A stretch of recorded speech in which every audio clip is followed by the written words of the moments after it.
guys, we are live at Comic-Con, and we're very excited because we are here with the team from Into the Storm.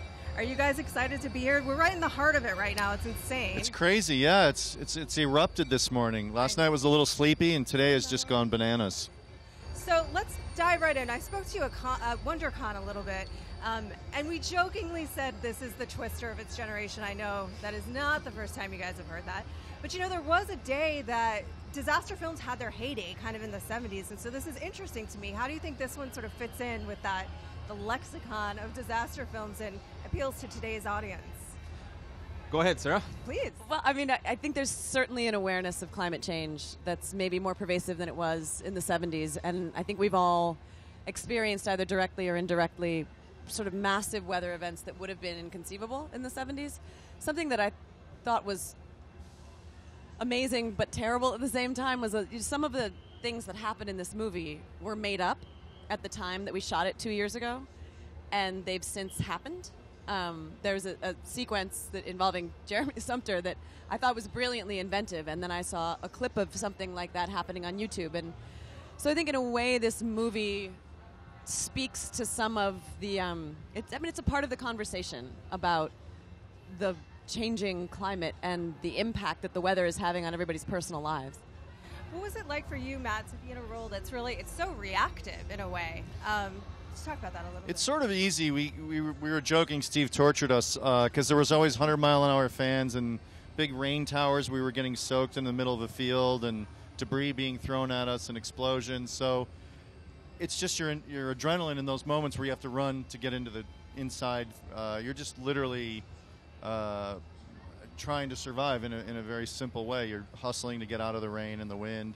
But I think it's the story itself to me is I always love like man versus nature tales, and this is sort of how man needs each other to survive nature. And I agree with Sarah that the trends in the sort of global environment make these occurrences more and more common, and it's scarier and scarier, the sort of elements that we as human beings are going to have to face as time goes on. So it was a very compelling story, and I loved it. And got to do my own stunts and drive a crazy tank basically and try not to break it, so it was fun. Just like Veep. He would every once in a while break it, but I mean the thing is, our first day of shooting, Matt's supposed to be driving this Titus, which is this huge storm chasing vehicle that can withstand tornadoes and 200-mile-an-hour winds.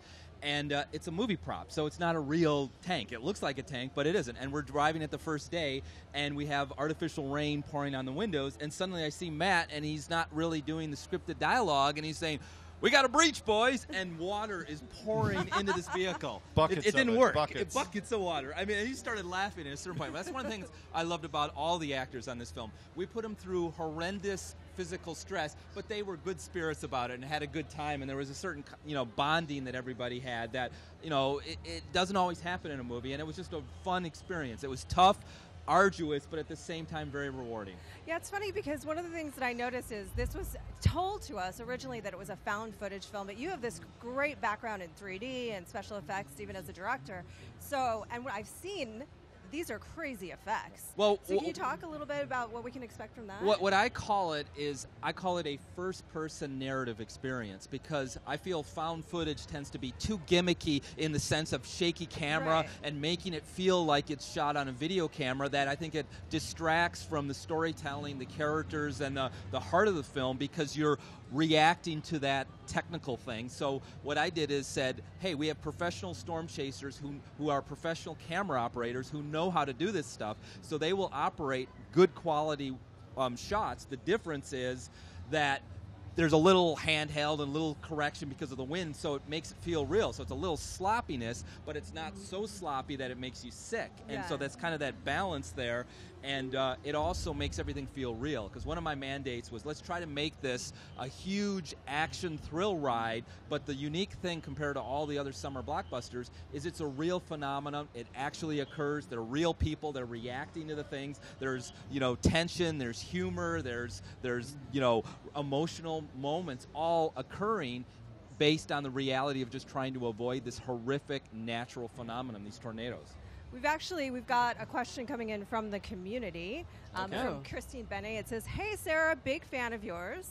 How would you compare the action in this movie to some of the more intense moments that you had on The Walking Dead. Interesting. First of all, Christina, thank you. You know, I think maybe there's a sense that you can outrun walkers. You can fight them and win. You can kill them again. You can't kill a tornado. And, you know, much of the movie is spent with us trying to outrun it with not a whole lot of success. So I think there's a very annoying tornado. It's a very annoying tornado. Relentless. It's tornado. like that really guy who just won't leave at the party. At the party, it's like, okay, I know we went to school And then together. Go home. Yes.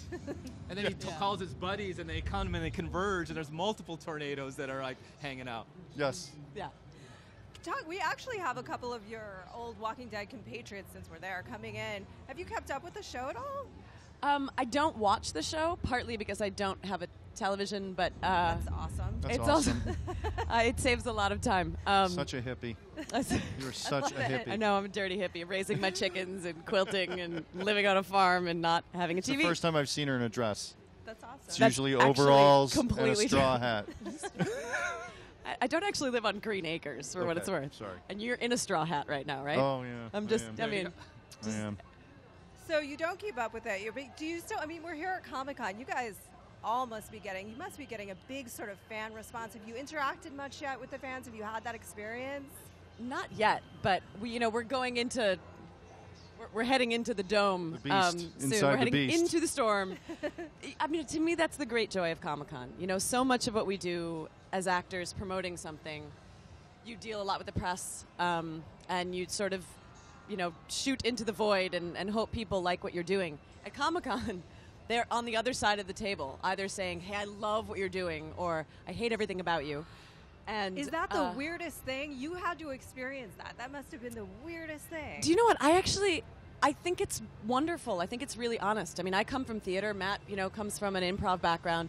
There's something about having a relationship with your audience that feels very honest as an actor. I don't need people to like me. I want people to engage with the stories I'm telling and feel passionate about them. And so if they're passionate about it one way or another, I feel like I'm doing my job. For me, what's great is I grew up as a fan of movies, and I loved seeing movies, and it got me interested in wanting to make movies. And now to go full circle and come back and see all these fans that have such passion and they really enjoy and care this, it's amazing. It's just like, you know, sort of like a love, or they give that to you, and then we can hopefully give them something back that they can enjoy. And it's just a nice synergy to get it directly face to face with the audience members, as opposed to some intermediate sort of, you know, discussions. Yeah. Well, we're excited to see it. We love you guys, and we're excited to see Into Storm on August 8th. August 8th. August 8th. August 8th, everybody. Put it on your calendar. Thanks, y'all.